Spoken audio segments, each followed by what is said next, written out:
بسم اللہ الرحمن الرحیم۔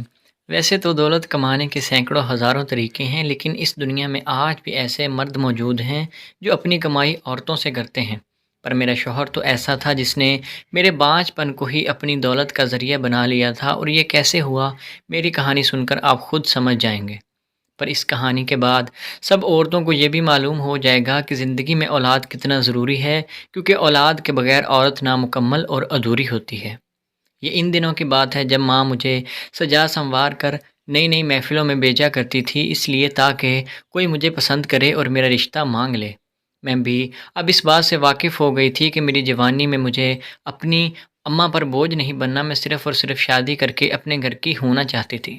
سو اماں جو کہتی میں وہی کرتی تھی۔ آج بھی میں شام ہوتے ہی اپنے اچھے سے کپڑے پہن کر اپنی خالہ ہادیہ کے گھر محفل میلاد پر چلی گئی تھی۔ یہاں پر کچھ آدمی بھی آئے ہوئے تھے، جبکہ ایک عورت بھی تھی جو کہ بہت ہی زیادہ امیر گھرانے کی لگ رہی تھی۔ اپنے تجربے سے میں تو یہ سیکھ چکی تھی کہ امیر عورتوں کے گرد رہنا، ان کی خوشامد کرنا اچھے رشتے لانے کا سبب بن سکتا ہے۔ سو ایک عورت جو کہ کافی خوبصورت گلابی رنگ کا جوڑا پہنے ہوئے تھی، اس کی وضاحت بتا رہی تھی کہ وہ ایک اچھے گھرانے سے تعلق رکھتی ہے۔ میں اس کے پاس جا کر بیٹھ گئی۔ وہ مجھ سے کہنے لگی، بیٹی تم کیا کرتی ہو، عمر کتنی ہے؟ میں نے کہا میں 20 سال کی ہوں۔ بولی تمہاری تو عمر شادی کی ہے، ماں نے کوئی رشتہ دیکھا ہے؟ میں نے نفی میں سر ہلا دیا۔ عورت کے چہرے پر مسکراہٹ آ گئی، بولی کہ بس بیٹی، یہ تو میری خوش قسمتی ہے کہ تم جیسی خوبصورت لڑکی مجھے یہاں مل گئی ہے۔ اب تو میں تم کو ایک ہی پل یہاں رکنے نہیں دوں گی، میں کل ہی آؤں گی تمہارا رشتہ مانگنے۔ اس عورت کی دوستانہ فطرت دیکھ کر میں خوش بھی ہوئی تھی اور حیران بھی ہوئی تھی کہ پہلی ہی ملاقات میں اتنا بے تکلف کون ہوتا ہے۔ میں نے یہ بات اماں کو آ کر بتا دی تو اماں بولی یہ تو بہت اچھا ہو گیا ہے، اگر وہ اچھے گھرانے کی ہے تو وہ فوراً ہی ان کو رشتہ دے دیں گی، پھر تجھے بھی تیار ہو کر ادھر ادھر جانا نہیں پڑے گا، بلکہ گھر بیٹھے بٹھائے ہی تمہاری دعوتیں کی جائیں گی۔ میں اس بات پر ہنس پڑی تھی۔ اگلے دن وہ عورت واقعی ہی ہمارے گھر پتہ پوچھتی پاچھتی آ گئی تھی۔ اس نے آ کر میرے بارے میں اماں نے کہا کہ میری بیٹی پہلے ہی یہ سب مجھے بتا چکی ہے۔ عورت کے چہرے کے تیور بدل گئے تھے۔ بولی کہ آپ کی بیٹی تو کافی ماڈرن ہے، ہماری طرح ہی ہے مطلب۔ اس نے بات بدل دی تھی اور ہنسنے لگی۔ اماں بھی اس بات پر مسکرا دی۔ یوں میرا رشتہ مختصر سی مدت کے بعد طے کر دیا گیا اور میری شادی عثمان سے ہو گئی تھی۔ عثمان ایک پڑھے لکھے ہوئے انسان تھے۔ مجھے یہ یقین تھا کہ میں عثمان کے ساتھ ساری زندگی خوش رہوں گی۔ کچھ چیزیں ایسی ہوتی ہیں جو انسان کو اس وقت نظر نہیں آتی، کیونکہ محبت میں انسان دوسرے کے بہت قریب ہو جاتا ہے اور بہت قریب سے بھی دیکھنے پر کچھ صاف نظر نہیں آتا اور سنائی بھی نہیں دیتا۔ شادی کی رات میرے شوہر نے میری اتنی تعریفیں کی کہ میں خود کو آسمان پر اڑتا ہوا محسوس کرنے لگی تھی۔ پر عجیب بات تو یہ تھی کہ میرا شوہر میرے کمرے میں زیادہ دیر تک نہیں رکا۔ بولا کہ میں اپنی ماں سے بات کرنے جا رہا ہوں، تم تو جانتی ہو کہ آج ہماری شادی کی پہلی رات ہے، اسی رات سے تم کو ڈر لگتا ہے کہ بیٹا ہمیشہ کے لیے بہو کا ہو جائے گا، پھر ان کی کوئی بات نہیں مانے گا۔ میں نے کہا مجھے کوئی اعتراض نہیں، آپ بے شک اماں سے مل آئیں۔ میں تو سمجھی تھی کہ میرا شوہر جائے گا اور اپنی ماں کے پاس 2 گھڑی بیٹھے گا، بات کرے گا اور پھر واپس آ جائے گا، پر ایسا کچھ نہیں ہوا تھا۔ رات کے 2 بج گئے تھے، میرا شوہر کمرے میں نہیں آیا تھا۔ یہ سردی کے دن تھے، ٹھنڈی ٹھنڈی ہوا میرے کمرے میں آ رہی تھی۔ میں نے سوچا کہ اگر وہ ستمگر نہ آیا تو مجھے ساری رات کمرے میں ٹھنڈی ہوا میں بیٹھنا پڑے گا۔ میں اٹھ کر دروازہ بند کرنے کے لیے آگے بڑھی ہی تھی کہ مجھے دوسرے کمرے سے اونچی اونچی آوازیں آنے لگیں۔ میں نے سوچا کہ میں جا کر دیکھ لیتی ہوں کہ آخر کیا ماجرا ہے، ویسے بھی میں اس کمرے میں دلہن ہوں۔ ابھی تک میرا شوہر کمرے میں نہیں آیا، اتنا تو میرا حق بنتا ہے۔ جیسے ہی میں نے قدم دوسری طرف بڑھائے تو راہداری میں آوازیں مزید اونچی ہو گئیں۔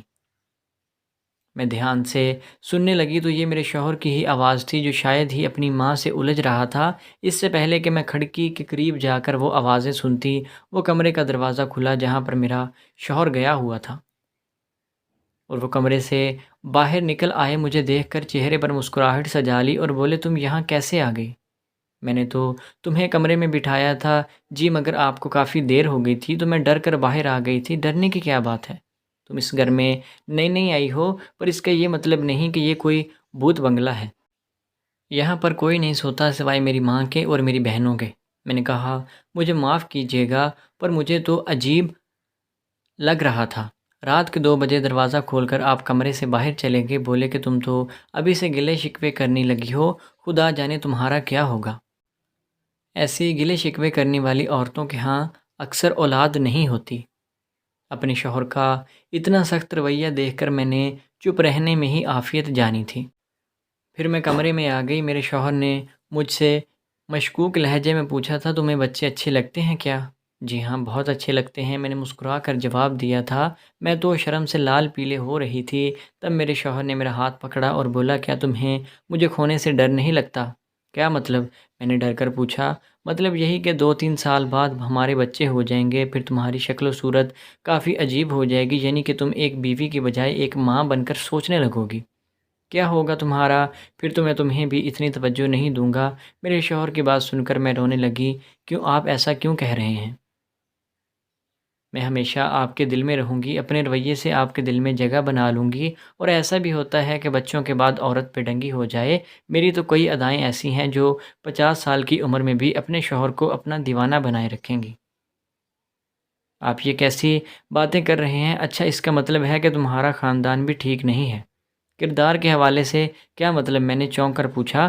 مطلب یہی کہ تمہاری خالاؤں کو بھی مردوں کو لبانے کے خوب طریقے آتے ہیں، تم نے تو ان سے بھی سیکھ لیے ہوں گے۔ سچ بتاؤ، تمہارے کتنے لڑکوں سے دوستی تھی؟ یہ سن کر میں حیران رہ گئی تھی۔ میں نے کہا، ایسی کوئی بات نہیں، شوہر کو خوش کرنا تو اسلام میں بھی اجازت ہے، بلکہ حکم بھی دیا گیا ہے۔ میرے شوہر نے میری کوئی بات نہیں سنی اور میرے خاندان پر طنز کرنے لگے۔ بہرحال وقت تو گزر جاتا ہے، سو گزر گیا۔ صبح ہوئی تو میری زندگی کا آغاز ہو چکا تھا۔ تبھی مجھے میری ساس نے اپنے کمرے میں بلا لیا۔ میں گئی تو وہ مجھے کچھ فکر مند لگ رہی تھی۔ کہنے لگی، بیٹھو بیٹی، مجھے تم سے کوئی ضروری بات کرنی ہے۔ اور پھر بات کرنے سے پہلے انہوں نے کمرے کے سارے پردے گرا دیے تھے۔ مجھے بڑے دھیان سے سنانے لگی، بیٹی بات ایسی ہے، میرا بیٹا بچوں سے بہت محبت کرتا ہے۔ تم تو جانتی ہو کہ مرد اولاد کے بغیر رہ نہیں سکتا، وہ ضرور اپنی اولاد کے لیے آخری حد تک جا کر کوشش کرتا ہے۔ جی ماں جی، میں سمجھتی ہوں، ابھی تو شادی کو ایک ہی دن ہوا ہے، اللہ تعالیٰ اولاد کی خوشی بھی دے دے گا۔ میری بات سن کر میری سانس ہنس پڑی۔ ارے پگلی، ایسے تھوڑی نہ ہوتا ہے، ہمیں اولاد کے لیے کوشش کرنا پڑتی ہے۔ ویسے تو تم دونوں کا رشتہ ہو گیا ہے، لیکن صرف رشتے سے اولاد نہیں ہوتی۔ میں تمہیں کچھ دوائیں دینا چاہتی ہوں، اگر تم کھا لو تو تمہارے ہاں اولاد جلدی پیدا ہو جائے گی۔ میں اپنی ساس کی اس تیزی پر حیران رہ گئی تھی۔ میں نے کہا، اتنی بھی کیا جلدی ہے؟ ابھی تو ہماری شادی ہی ہوئی ہے۔ میری ساس بولی کہ نہیں، مجھے جلدی ہی اولاد چاہیے ہوگی، ورنہ ہمارے خاندان والے بہت باتیں کرتے ہیں۔ میں نے کہا، چلے ٹھیک ہے، اب جیسا کہیں گی میں ویسا ہی کروں گی۔ پھر میری ساس نے مجھے کالے رنگ کے شیشے میں سے کچھ گولیاں نکال کر دیں اور بولی، جو صبح شام اپنے کھانے کے ساتھ کھاتی رہنا، اور اس سے نہ صرف تمہاری بہتر ہوگی بلکہ تمہارا بانجھپن بھی ختم ہوگا۔ میں ساس پر حیران تھی اور بولی، اماں جی میں ابھی بانجھ نہیں ہوں، میری شادی کو ایک ہی دن ہوا ہے، آپ مجھے گولی کھانے کا کہہ رہی ہیں۔ یہ سن کر میری ساس ناراض ہو گئی، بولی کہ تو کیا ہوا، مجھے اولاد چاہیے، تم یہ گولی کھاؤ گی تبھی تمہیں اولاد ہوگی، ورنہ تو ہم ساری زندگی اولاد کو ترستے ہی رہیں گے۔ میں اپنی ساس کی ان باتوں پر چپ چاپ وہ گولی لے کر ان کے کمرے سے چلی آ گئی تھی۔ اس گولی کے اوپر کسی بھی قسم کی کوئی معلومات نہیں تھی، وہ انہوں نے صرف شیشی سے نکال کر مجھے دی تھی۔ میں نے گولیاں ایک کاغذ میں لپیٹ کر رکھ دی تھی، سوچ لیا تھا کہ میں یہ صبح شام دودھ کے ساتھ کھا ہی لوں گی، پر مسئلہ تو یہ تھا کہ کہیں ان دوائیوں کی وجہ سے مجھے کوئی اور بیماری نہ لگ جائے۔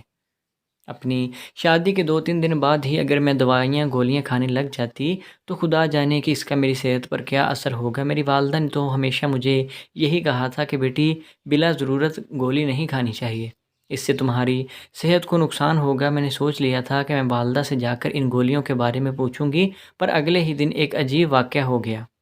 میری ساس بولی کہ آج گاؤں سے ایک لڑکی آ رہی ہے، وہ میری بھانجی ہے، مجھے سے ملنے آئے گی، تم ایسا کرو کہ اچھے سے تیار ہو کر جاؤ، تمہیں تو پتہ ہے نا کہ گاؤں کے لوگ کیسی کیسی باتیں کرتے ہیں، اگر تم نے ایسا نہیں کیا تو یہ لوگ سوچیں گے کہ ہم اپنی بہو کے ساتھ اچھے نہیں ہیں، اور یہ بھی کہ شہری لڑکیاں اپنی ساس سسر کی خدمت نہیں کرتیں، ان کی بات نہیں مانتی اور ان کی شکر گزار نہیں ہوتی۔ میں نے کہا، ٹھیک ہے ماں جی، جیسا آپ کہیں گی میں ویسا ہی کروں گی۔ میں نے اچھے سے کپڑے پہن کر میں تیار ہو کر بیٹھ گئی تھی۔ تقریباً دوپہر کے 1-2 بجے وہ لڑکی مجھ سے ملنے آئی، بڑی خوش ہوئی، بولی کہ میں نے آپ کی تعریفیں سنی ہیں، آپ کے ساس ہمیشہ آپ کا ذکر کرتی رہتی ہیں کہ میں نے ایک ایسی لڑکی دیکھی ہے جو پورے خاندان کو مات دے گی۔ اس لڑکی کی باتیں سن کر مجھے اندازہ ہوا کہ واقعی ہی میری ساس نے میری بہت قدر کی ہے، پر آج پورا دن میری ساس خاموش سی رہی تھی، اس لڑکی کے سامنے زیادہ بات چیت نہیں کی تھی۔ رات ہوئی تو میں کھانا کھا کر اپنے کمرے میں چلی گئی، ابھی تک میرا شوہر گھر نہیں آیا تھا۔ میں کمرے میں سونے کے لیے لیٹ گئی تھی کہ کمرے کے دروازے پر دستک ہوئی۔ میں نے دروازہ کھولا تو سامنے وہی لڑکی جس کا نام آمنہ تھا کھڑی ہوئی تھی۔ میں نے پوچھا، آمنہ رات کی اس وقت تم یہاں کیسے؟ بولی کہ مجھے خالہ کہہ رہی ہیں کہ میں آپ کے ساتھ سو جاؤں، وہ آپ کو پتہ ہے نا کہ مجھے ڈر لگتا ہے، کہاں سے آئی ہو؟ ہم گاؤں کے بڑے سادہ لوگ ہیں۔ اس لڑکی کی بات سن کر مجھے بہت غصہ آیا، بھلا ایک شادی شدہ عورت کے ساتھ رات کو کون آ کر وقت گزارتا ہے؟ مجھے برا بھی لگا، پر پھر میں نے سوچا کہ ایک ہی دن کی تو بات ہے، میں نے اس لڑکی کو اپنے کمرے میں سونے کی اجازت دے دی، مگر پھر بھی مجھے رات بھر نیند نہیں آئی۔ نہ جانے کیوں مجھے اس کے ساتھ سوتے سوتے عجیب لگ رہا تھا۔ میں بڑی سمٹ کر لیٹی ہوئی تھی۔ صبح فجر کی اذان ہوئی، میں نے اٹھ کر نماز پڑھی، نفل ادا کی اور پھر صوفے پر ہی سونے کے لیے لیٹ گئی تھی۔ تھوڑی دیر کے بعد میری آنکھ کھلی تو وہ لڑکی کمرے سے جا چکی تھی۔ مجھے عجیب سا لگا تھا کہ ابھی ابھی اپنے شوہر کا انتظار کر رہی تھی، پر وہ کہیں نہیں تھے۔ میں باہر آ گئی، میں نے اپنی ساس سے بات چیت کی اور ان کے ساتھ ناشتہ تیار کرنے لگی۔ اتنے میں وہ لڑکی بھی آگے کہنے لگی، بھابھی آپ کو انسانوں سے نفرت ہے کیا؟ میں آپ کے ساتھ بستر پر سوئی تو آپ جا کر صوفے پر لیٹ گئیں، حالانکہ سردیاں ہیں۔ ایسا بھی نہیں ہے کہ آپ کو گھٹن ہو رہی ہوگی۔ میں نے کہا، ایسی کوئی بات نہیں ہے، مجھے کسی کے ساتھ سونے کی عادت نہیں ہے۔ تم تو جانتے ہو نا کہ ہر انسان کی اپنی عادت ہوتی ہے، گاؤں میں بھی تو تم لوگ کھلی کھلی چارپائی پر الگ الگ سوتے ہوگے۔ اس نے طنزیہ ہنسی میری طرف پھینکی اور وہاں سے چلی گئی۔ کہنے لگی کہ اپنا خیال رکھنا، کہیں تم بھی اکیلی نہ ہو جاؤ اور تمہیں یہ عادت ہمیشہ کے لیے ختم کرنا پڑے۔ مجھے اس کی یہ بات بہت بری لگی اور بہت زیادہ بے سکونی بھی ہوئی تھی، پر میں نے اس لڑکی کو کوئی جواب نہیں دیا تھا۔ اب مجھے صرف اپنے شوہر کا انتظار تھا۔ میں نے ساس سے کہا تھا کہ میں کچھ اچھا سا پکانا چاہتی ہوں تاکہ میرا شوہر آ کر کھائے اور مجھ سے خوش ہو جائے۔ میری ساس نے بھی عجیب تیور دکھا کر کہا تھا کہ تم اسے خوش کرنے کی ضرورت نہیں ہے، تم اس کی ماں کے سامنے زیادہ بڑا مت بنو۔ میں اس کی ماں ہوں نا، میرا بیٹا ہے، وہ مجھ سے خوش ہوا تو اچھا ہے۔ مجھے یہ بات بہت بری لگی، بھلا ماں اور بیوی کا کیا مقابلہ؟ ایک مرد کے لیے دل میں بیوی کی محبت الگ قسم کی ہوتی ہے اور ماں کی محبت الگ قسم کی۔ ماں نہ کچھ نہ بھی کرے تو بیٹا اس سے محبت کرتا ہے اور بیوی کو اپنی محبت ثابت کرنے کے لیے سب کچھ خود کرنا پڑتا ہے۔ اس کو دکھانا پڑتا ہے کہ وہ واقعی اپنے شوہر سے محبت کرتی ہے۔ بہرحال رات کافی ہو گئی تھی، میرا شوہر آج بھی نہیں آیا تھا تو میں پریشان ہو گئی۔ میں نے اپنے ساس سے پوچھا تو وہ بولی، تو نے ہی اسے کچھ کہہ دیا ہوگا، اسے گھر سے بھیجا ہوگا۔ میرا بیٹا تو کبھی بھی رات کو دیر سے گھر نہیں آتا۔ میں اپنی گولیاں کھا کر سو گئی تھی۔ رات کافی ہو گئی تھی، معمول کی طرح آج بھی وہ لڑکی میرے ساتھ ہی کمرے میں سونے کے لیے آ گئی تھی، پر جب میں صبح اٹھی تو میری طبیعت عجیب سی تھی۔ میرا دل بوجھل ہو رہا تھا اور ایسا لگتا تھا جیسے ابھی الٹی آ جائے گی۔ ابھی بھی میں بیٹھی سوچ رہی تھی کہ میری ساس کمرے میں داخل ہوئی اور پوچھنے لگی کہ کیا بات ہے بہو؟ لگتا ہے تمہاری طبیعت بوجھل ہے۔ مجھے معلوم ہوا جیسے میری ساس یہ پہلے سے ہی جانتی تھی کہ میری طبیعت خراب ہے۔ میں نے کہا، ایسا ہی ہے ماں جی، میری طبیعت واقعی بہت خراب ہے، بتائیں میں کیا کروں؟ بولی کہ مبارک ہو، لگتا ہے کہ تمہارے ہاں اولاد پیدا ہونے والی ہے۔ یہ سن کر مجھے بھی خوشی ہوئی تھی، پر شوہر کے جانے کا دکھ بھی تھا کہ نہ جانے وہ کہاں ہے۔ اب تنہائی ہی میری ساتھی ہو گئی تھی، پر ایسا کچھ نہیں ہوا۔ آج شام تک میرا شوہر بھی گھر آ گیا تھا۔ میری ساس کہنے لگی کہ تم امید سے ہو گئی ہوگی، چلو ڈاکٹر کے پاس چلتے ہیں۔ ہم لوگ ڈاکٹر کے پاس چلے گئے تو میری ساس نے میرا ٹیسٹ کروایا تو معلوم ہوا کہ میں امید سے نہیں ہوں، بلکہ مجھے معمولی سی گیس ہوئی تھی اور یہ کسی غلط چیز کھانے سے ہوئی تھی۔ پھر میری ساس بولی کہ چلو گھر چلتے ہیں، کافی دیر ہو گئی ہے۔ وہ کافی زیادہ اداس تھی۔ ہم لوگ گھر آئے، میرے شوہر کا بھی منہ لٹکا ہوا تھا۔ مجھے اس ماحول میں یہاں نہیں رہنا تھا۔ میں نے اپنے شوہر سے کہا کہ آپ مجھے میرے میکے چھوڑائیں، میں کچھ دن وہاں رہنا چاہتی ہوں۔ بولے کہ ہاں ٹھیک ہے۔ وہ خوشی خوشی مان گئے۔ اگلے ہی دن میرے اماں ابا کے گھر چھوڑ کر آ گئے تھے۔ یہ شام کا وقت تھا۔ میرا شوہر میرے ماں باپ سے ملا اور کافی باتیں بھی ہوئی۔ میرے ابا نے کہا کہ بیٹے بس تم میری بیٹی کا خیال رکھو، میں کچھ عرصے میں اپنی زیادہ تر جائیداد تمہارے نام کر دوں گا۔ یہ سن کر میرے شوہر کی باتیں کھل گئی تھیں۔ وہ مجھے چھوڑ کر واپس گھر چلا گیا تھا۔ میں اماں کے کمرے میں آئی، ان کو میں نے ساری بات بتا دی۔ میں نے کہا کہ میری ساس مجھ سے اچھا سلوک کرتی ہے، مجھے ابھی سے گولیاں کھانے کو دے دی ہیں کہ اس سے بچہ ہوگا۔ اماں بولی تو پاگل تو نہیں ہو گئی؟ تو وہ گولیاں کھاتی ہے جن کا تجھے پتہ ہی نہیں۔ تیری ساس تو ان پڑھ ہے، اسے کیا پتہ کہ کون سی دوا کھانی چاہیے۔ اماں کی باتوں پر میں سوچ میں پڑ گئی تھی، اصل بات تو یہی تھی، پر معلوم نہیں کہ میری ساس کیا چاہتی تھی۔ وہ مجھے ایسی گولیاں دوائیاں کیوں کھلاتی تھی جس سے مجھے کوئی فائدہ نہیں ہوا تھا، الٹا میری طبیعت بوجھل رہتی تھی۔ میری ساس بولی کہ تم ایسا کرو، جا کر اپنے گھر سے وہ دوائیں لے آؤ، آج نازیہ نے بھی آنا ہے۔ تم تو جانتی ہو نا کہ نازیہ یہ کتنی ماہر ڈاکٹر ہے، وہ کبھی کبھار آتی ہے، آج لازمی جا کر گولیاں لے آؤ، ایسا نہ ہو کہ پھر وہ تم گولیاں کھاتی رہو، تمہاری ساس تمہیں کچھ نہ کرے اور تمہیں کوئی نقصان ہو جائے۔ میں نے کہا میں ابھی واپس کیسے جاؤں، اور وہ بھی اتنے دور، آدھا گھنٹہ تو مجھے لگ جائے گا۔ اماں کہنے لگی اگر تم نہ گئی تو پھر تمہارے لیے مسئلہ ہوگا، دوبارہ کسی ڈاکٹر سے جا کے پوچھیں گے تو کیا پتہ بتائے نہ بتائے۔ تم تو کہہ رہی ہو نا کہ ان گولیوں کی پرچی بھی تمہارے پاس نہیں ہے، نادیہ اپنے گھر کی ہے، وہ بتا دے گی۔ میں نے کہا ٹھیک ہے، میں اپنے شوہر کو فون کرنے لگی، پر ان کا فون بند تھا، سو میں خود ہی گھر سے نکل گئی تھی۔ میرا سسرال اتنا دور نہیں تھا، بلکہ مجھے لگتا تھا کہ ابھی میرا شوہر گھر بھی نہیں پہنچا ہوگا۔ میں نے جلدی سے ایک ٹیکسی کی اور اپنے سسرال پہنچ گئی۔ میں نے دیکھا ابھی دروازہ بھی کھلا ہوا تھا، میرے شوہر نے گھر واپس آنے کے بعد دروازہ بھی بند نہیں کیا تھا۔ میں چپکے سے اندر گئی، میری ساس اور ان کی بھانجی کچن میں باتیں کر رہی تھی۔ اپنا نام سن کر میں چونک گئی تھی، کیونکہ یہ لوگ کافی دیر سے شاید گپ شپ کر رہے تھے اور میرا شوہر بھی وہیں بیٹھا ہوا تھا۔ بولے کہ اس کو تو بس ہم نے ایسی گولی کھلا دی ہے کہ وہ ساری زندگی اولاد پیدا نہیں کر سکے گی۔ میری ساس اپنی بانجی سے کہہ رہی تھی کہ جب بہو اولاد پیدا نہیں کرے گی تو تمہیں بہانہ بنا کر میں اس گھر میں بیاہ کر لے آؤں گی۔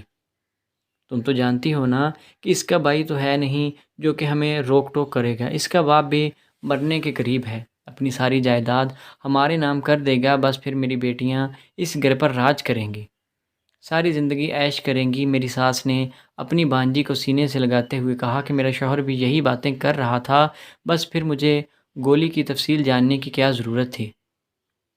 میں وہیں سے الٹے قدموں واپس پلٹی اور اپنے گھر آ گئی۔ میں نے سوچا بھی نہیں تھا میری ساس اور میرے شوہر کے دل میں میرے خلاف اتنی نفرت بھری ہوئی ہے۔ میں نے اماں کو ساری بات سچ سچ بتا دی۔ اماں نے کہا اگر ہم نے ان لوگوں پر الزام لگایا یا ان کو آئینہ دکھایا تو یہ غصے میں آ جائیں گے، اس سے اچھا ہے کہ تم اپنی ساس کی دی ہوئی گولیاں نہ کھاؤ، اور پھر شادی تو ہم نے تمہاری کر ہی دی ہے، طلاق بھی لیں گے تو اچھی بات نہیں ہوگی۔ ویسے بھی اب میں تمہارے ابا جی سے کہوں گی کہ وہ دولت تمہارے نام کریں، نہ کہ تمہارے شوہر کے نام، اور تم خود بھی کاروبار سیکھ لو۔ میں نے اماں کی بات تو رکھ لی تھی، پر میرا دل نہیں مان رہا تھا میں اس شخص کے ساتھ رہوں جو مجھے بانجھ کرنے کے چکر میں تھا تاکہ وہ امیر ہو سکے۔ میں نے اپنی ماں کی بات تو مان لی، اللہ نے مجھے اس کا صلہ بھی دیا تھا اور مجھے اولاد سے نواز دیا تھا۔ جب میرے ہاں اولاد پیدا ہوئی تو میری ساس ہکا بکا رہ گئی تھی، کیونکہ اس کے سارے چالوں پر پانی پھر گیا تھا۔ اولاد کے پیدائش کے ساتھ ہی میرا شوہر بھی میرے ساتھ وفادار ہو گیا، پر میری ساس کا سارا بنا بنایا کھیل بگڑ گیا تھا۔ سچ کہتے ہیں کہ انسان ایک چال چلتا ہے اور ایک چال اللہ چلتا ہے۔ اللہ نے میری آنکھیں کھول دی تھیں، سچ میرے سامنے لا دیا، ورنہ شاید میں اپنی ساس کی ہمیشہ کے لیے غلام بن کے رہتی اور کبھی بھی اپنی اولاد پیدا نہ کر سکتی۔ اللہ ساسوں کے شر سے ہر بہو کو محفوظ رکھے۔ تو دوستو آپ کو آج کی کہانی کیسی لگی؟ امید ہے کہ ویڈیو اچھی لگی ہوگی۔ اگر ویڈیو پسند آئی تو ہمارے چینل کو سبسکرائب کریں۔ ملتے ہیں نیکسٹ ویڈیو میں، تب تک کے لیے اللہ حافظ۔